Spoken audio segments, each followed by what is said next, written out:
बिस्मिल्लाहिर्रहमानिर्रहीम। अस्सलाम वालेकुम स्टूडेंट्स, मैं हूं वाजिद अली कंबो, आपका chemistry teacher, student second year chemistry chapter 10। और आज हमारा टॉपिक है E1 reaction.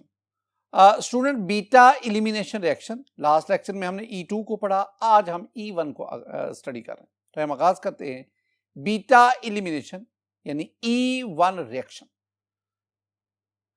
My dear students, ये जो हमारा चैप्टर 10 है, इसमें हम अल्काइल हैलाइड के दो बहुत एक्सक्लूसिव टाइप ऑफ रिएक्शन उनको डिस्कस कर रहे हैं। हमने ना SN रिएक्शंस पढ़े थे, जिसमें हमने SN2 पढ़ा, SN1 पढ़ा। उसके बाद फिर हम एलिमिनेशन रिएक्शन, जिन्हें हम बीटा एलिमिनेशन रिएक्शन कहते हैं, उनको हम स्टडी कर रहे हैं।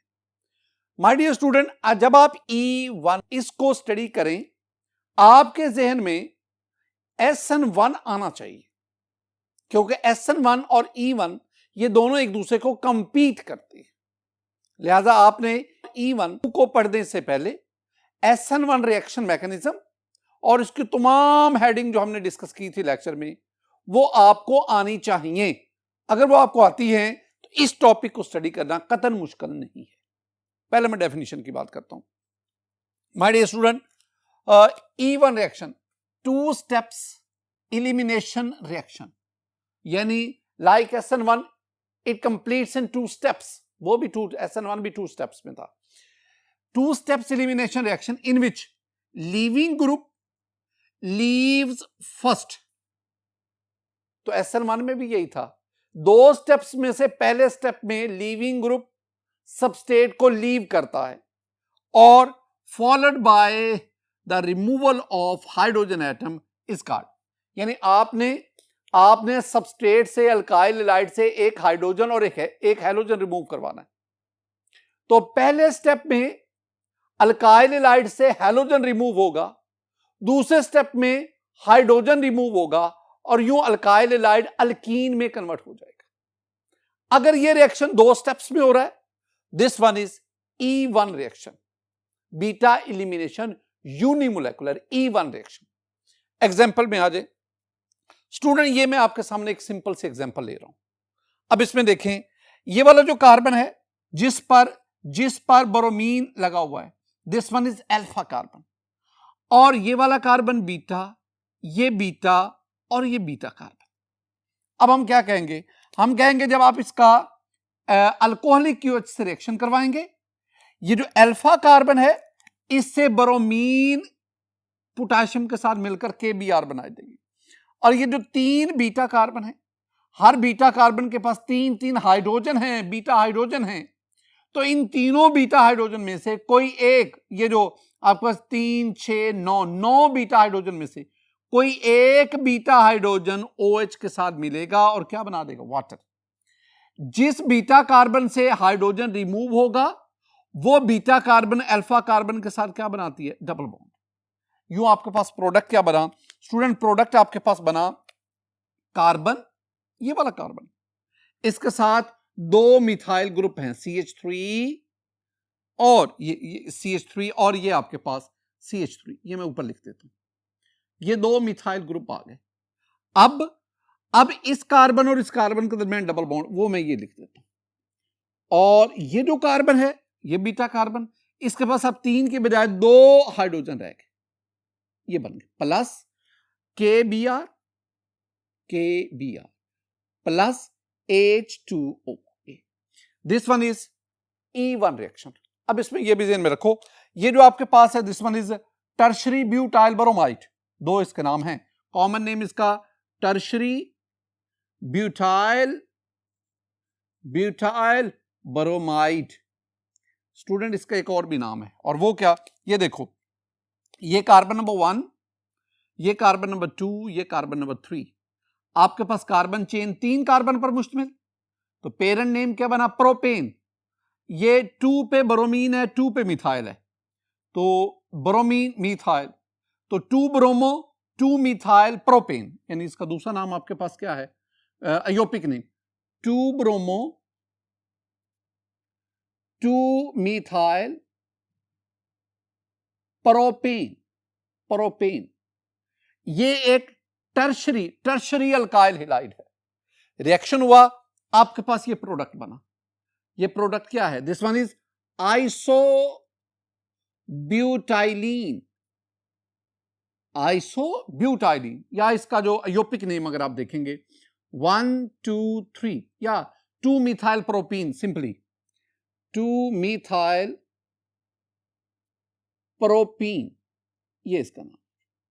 माय डियर स्टूडेंट, ये मैंने आपको सिंपल सा वे बता दिया। अब इसमें ना एक चीज बड़ी कंफ्यूज कर रही है। ये एक एलिमिनेशन रिएक्शन है, एलिमिनेशन रिएक्शन है, ये एक एलिमिनेशन रिएक्शन है। और एक और बात, इसमें हाइड्रोजन भी रिमूव हुआ, हैलोजन भी रिमूव हुआ। ये आपके पास डी हाइड्रो हैलोजिनेशन है, हैलोजिनेशन।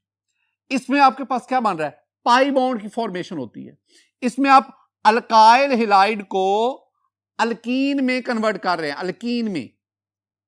ये सारी बातें आपके ज़हन में होनी चाहिए। अब बज़ाहिर क्या लग रहा है, बज़ाहिर ये नजर आ रहा है, यहां इक्वेशन जितना मैंने समझा, बज़ाहिर ये लग रहा है जब आप टर्शीब्यूटाइल ब्रोमाइड का अल्कोहलिक OH से रिएक्शन करवाएंगे, आपके पास सिर्फ आइसोब्यूटाइलीन मेजर प्रोडक्ट ये बनेगा। यानी आपके पास ये 100% एलिमिनेशन, बज़ाहिर ये लग रहा है एलिमिनेशन E1 रिएक्शन होगा। हकीकत ये नहीं है। मैं आपके साथ ना कुछ डाटा शेयर करता हूं माय डियर स्टूडेंट। जरा देखें, ये मेरे पास ना टर्शीब्यूटाइल ब्रोमाइड है, टर्शीब्यूटाइल ब्रोमाइड। आप इसका एक्वस एथेनॉल से 25 डिग्री सेंटीग्रेड पर रिएक्शन करवाएं, एक्वस एथेनॉल यानी एथेनॉल और वाटर, इससे रिएक्शन करवाएं। माय डियर स्टूडेंट, आपके पास ना ये रिएक्शन अगर SN1 हो तो आपके पास ये दो प्रोडक्ट बनेंगे। ये आपके पास टर्शीब्यूटाइल अल्कोहल बनेगा और ये आपके पास टर्शीब्यूटाइल इथाइल ईथर बनेगा। यानी आपके पास अगर SN1 रिएक्शन होगा तो ये आपके पास दो प्रोडक्ट बनेंगे, और अगर आपके पास E1 रिएक्शन होगा, डीहाइड्रोहेलोजिनेशन होगी, बीटा एलिमिनेशन होगी, तो फिर आपके पास ये 2 मिथाइल प्रोपीन बनेगा।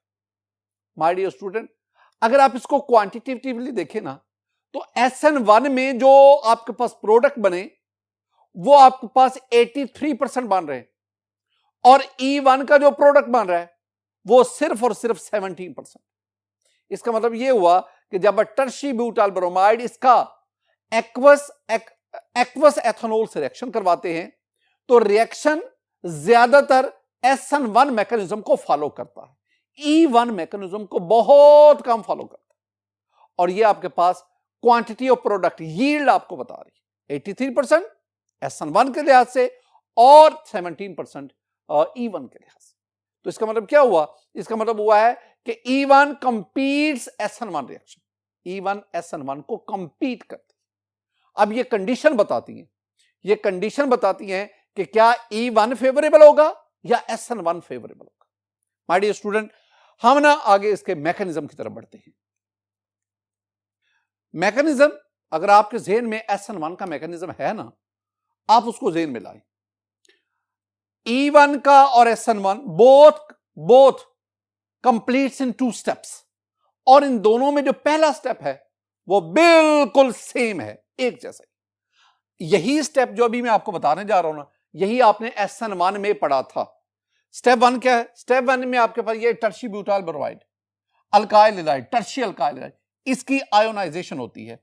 This one is slow step, this one is rate determining step. Slow step है, रेट डिटर्मिनिंग स्टेप है।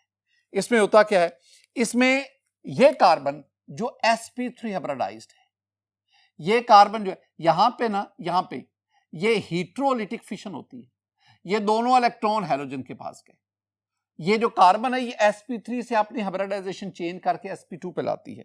जब ये दोनों इलेक्ट्रॉन इस पे जाएंगे, कार्बन पे पॉजिटिव चार्ज आएगा, और आपके पास ये कार्बन, ये दरमियान वाला एक मिथाइल ग्रुप इधर है, दूसरा मिथाइल ग्रुप आपके पास ये आ गया, और तीसरा मिथाइल ग्रुप आपके पास ये आ गया। इस कार्बन के ऊपर स्टूडेंट पॉजिटिव चार्ज आ गया, पॉजिटिव चार्ज, और अब ये कार्बन जो है ये sp2 हाइब्रिडाइज्ड होगी। दिस वन इज कार्बो कैटाइन, मैं ज्यादा बेहतर लिखूं, this one is tertiary carbocation, 3 not carbocation, plus आपके पास ये ब्रोमाइड आयन बन गया, ये bromide ion. This one is the first step. अब मैंने क्या कहा, इस स्टेप में क्या क्या बातें हैं? इस स्टेप में हमें पोलर प्रोटिक सॉल्वेंट चाहिए, और मैंने कहा polar protic solvent, it may be water, it may be water, it may be methanol, it may be ethanol, C2H5OH, ये सॉल्वेंट चाहिए यहां पे। दूसरी बात, this one is the slow step.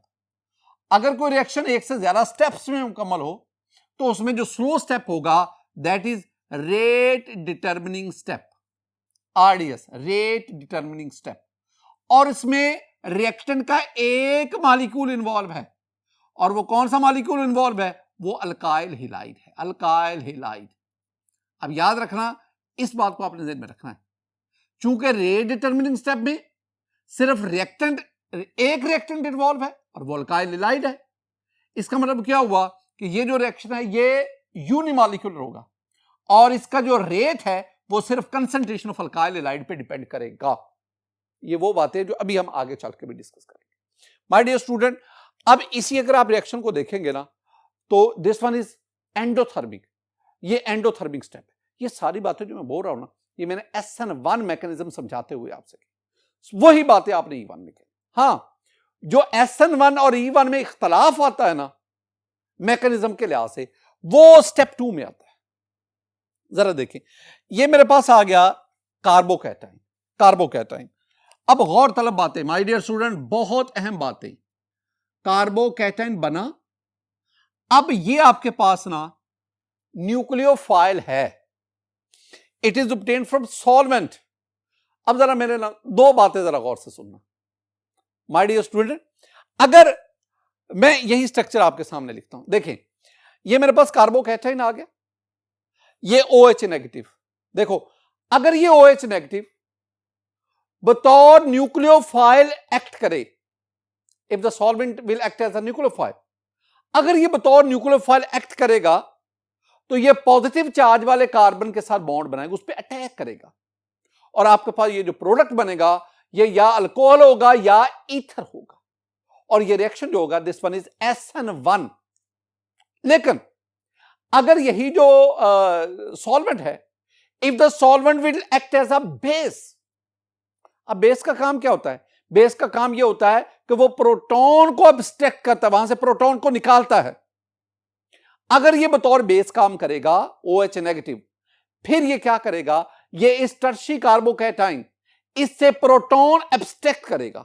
जब ये प्रोटॉन एब्स्ट्रैक्ट करेगा तो ये दोनों कार्बन और हाइड्रोजन के ये दोनों जो इलेक्ट्रॉन जो दोनों बॉन्ड बना रहे थे, ये दोनों यहां पे आ जाएंगे, और जब यहां पे आएंगे तो कार्बन कार्बन डबल बॉन्ड, और यूं आपके पास ये अल्कीन बनेगा, और ये जो रिएक्शन होगा दिस वन इज E1। इसका मतलब क्या हुआ? अगर हम E1 का मैकेनिज्म स्टडी कर रहे हैं ना, तो ये वाला this one is partial positive, this one is partial positive, this one is acidic hydrogen. तो ये जो है it will act as a base, ये बेस के तौर पर एक्ट करेगा। This one solvent will act as a base. अब ये इस कार्बन पे अटैक नहीं करेगा, ये यहां से इसको अब्स्ट्रैक्ट करेगा। प्रोटॉन इसके साथ मिला, जब प्रोटॉन मिलेगा तो ये H2O बन गया। अब एक और चीज, ये वाला जो बॉन्ड जो दो इलेक्ट्रॉन से बना था, कार्बन हाइड्रोजन के दरमियान बॉन्ड जो दो, अब यहां से ये टूट गया। अब ये दोनों इलेक्ट्रॉन ये यहां आ गए। जब यहां आएंगे तो इस कार्बन और इस carbon, this one is the alpha carbon, this one is the beta carbon, तो इन दोनों के दरमियान यहां पे डबल बॉन्ड बन गया। जब डबल बॉन्ड बनेगा ना तो वो दो इलेक्ट्रॉन यहां पे आ गए। अब ये इलेक्ट्रॉन तो कार्बन का ही था, लेकिन ये इलेक्ट्रॉन पहले हाइड्रोजन का था।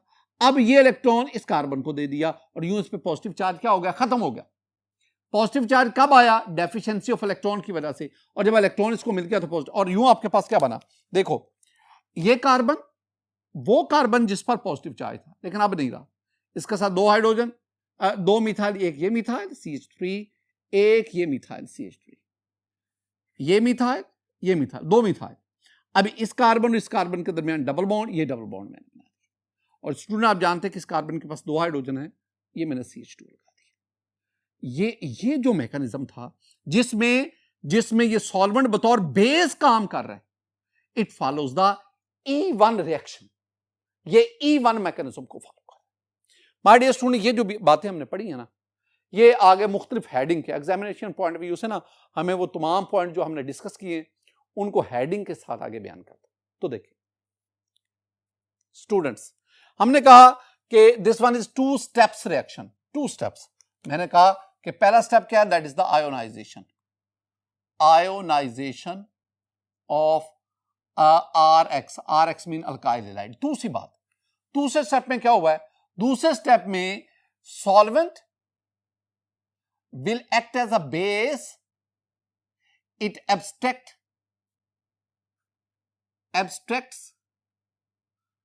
प्रोटॉन या हाइड्रोजन एटम, हाइड्रोजन और डबल बॉन्ड इज फॉर्म्ड। ये बातें आप लिखेंगे, ये पहला स्टेप और ये दूसरा स्टेप। मोलेकुलरिटी, मोलेकुलरिटी में हम क्या कहते हैं, the number of molecules taking part in rate determining step. क्या कहता हूं, मोलेकुलरिटी में कहते हैं number of molecules take part in rate determining step. RDS में वो शॉर्ट करके लिख देता, रेट डिटरमिनिंग स्टेप। मैंने अभी आपसे कहा क्या, ये रेट डिटरमिनिंग स्टेप है और रिएक्टेंट उसका सिर्फ एक मॉलिक्यूल इसमें पार्टिसिपेट करता है, लिहाजा इसकी मोलेकुलरिटी क्या बनेगी, 1। It's molecularity of this reaction is 1। Student, चूंकि मोलेकुलरिटी 1 है तो हम कहते हैं this one is unimolecular reaction, ये यूनी मोलेकुलर रिएक्शन है। हम कहते हैं ना E1, E तो हो गया ना एलिमिनेशन, और 1 जो है, 1 क्या शो करता है, यूनिमोलेकुलर, 1 मोलेकुलरिटी को जाहिर करता है। Reaction kinetics, student reaction kinetics के लिए we need the rate equation, और रेट इक्वेशन हम एक्सपेरिमेंटल डाटा से उसको फॉर्म करते बनाते। अब एक्सपेरिमेंट जब परफॉर्म करेंगे ना, तो एक्सपेरिमेंट हमें बताएगा a change in the concentration of alkyl halide affect the rate of reaction. जितने गुना आप tertiary alkyl halide, tertiary butyl bromide, जितने गुना उसकी कंसंट्रेशन बढ़ाते जाएंगे उतने गुना रेट ऑफ रिएक्शन बढ़ता जाएगा। लेकिन a change in the concentration of base, a change in the concentration of nucleophile does not affect the rate of reaction. तो मैं रेट इक्वेशन में क्या लिखूंगा, मैं रेट इक्वेशन में लिखूंगा कि rate that is equal to K concentration of alkyl halide. My dear student, ये जो बातें मैं लिख रहा हूं ना, ये वाली, यही बातें मोलेकुलरिटी के बारे में, रिएक्शन काइनेटिक्स के बारे में, नेचर ऑफ अल्काइल हैलाइड के, यही वो पॉइंट्स हैं जो 100% मैंने SN1 के बारे में भी लिखा। तो अगर मैं ऑर्डर ऑफ रिएक्शन की बात करूं, ऑर्डर ऑफ रिएक्शन, स्टूडेंट इसके ऊपर एक्सपोनेंट क्या है, 1, इसका ऑर्डर क्या है, 1। तो this one is the first order reaction, E1 is a first order reaction. Nature of alkyl halide, generally tertiary alkyl halides undergo E1 reaction। लेकिन याद रखना कि टर्शियल अल्काइल हैलाइड दे कंपीट्स, E1 रिएक्शन कंपीट्स SN1 रिएक्शन, ये बात याद रखिए। माय डियर स्टूडेंट, आज के इस लेक्चर में हमने बीटा एलिमिनेशन रिएक्शन, उसमें दूसरी टाइप थी E1, उसको डिस्कस किया। मेरी दुआ है कि अल्लाह ताला आप पर अपना फजल फरमाए, अल्लाह ताला आप पर अपना करम फरमाए। अस्सलामु अलैकुम व रहमतुल्लाह।